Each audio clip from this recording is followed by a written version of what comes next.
Rotation. La rotation fait partie de l'ensemble des transformations de figures géométriques.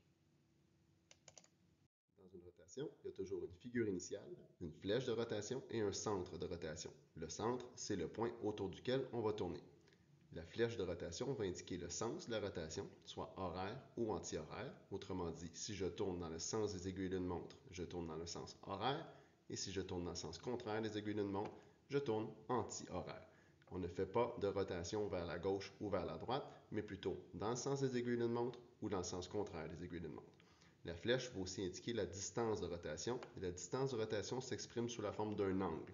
Donc, on ne fait pas une rotation en termes de centimètres, mais plutôt en forme de degrés. Chaque point de l'image va tourner autour d'un cercle qui a comme origine le centre de rotation, et chaque cercle va passer par chaque point de la figure.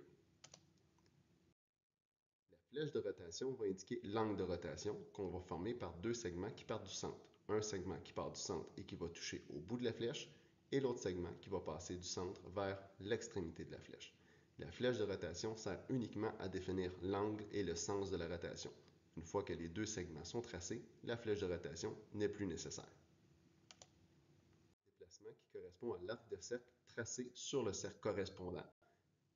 Par exemple, le point B est sur le cercle le plus à l'extérieur dans l'image qui est à l'écran.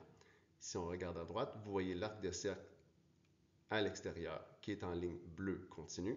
Le point B va se déplacer de la même distance, donc vous voyez en bas à gauche, le segment qui est en pointillé bleu va correspondre à la même distance. Le point C, lui, est plus proche du centre, donc son déplacement va être plus petit, mais les deux points vont avoir tracé le même angle en termes de degrés. Voyons maintenant comment faire la rotation. On commence par tracer une ligne qui part du centre et qui touche au début de la flèche, et une ligne qui part du centre et qui touche à l'autre bout de la flèche pour créer notre angle de rotation. Ensuite, on va placer notre compas sur le centre de rotation et tracer un cercle qui passe par chaque point de notre image.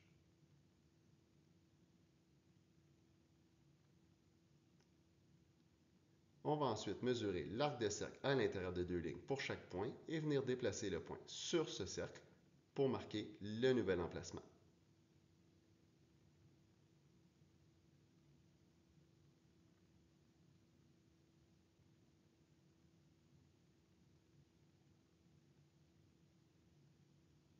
Une fois que nos trois marques sont faites et identifiées, il suffit de relier les trois points ensemble et la rotation est terminée. Voilà, j'espère que cette vidéo t'a aidé à mieux comprendre.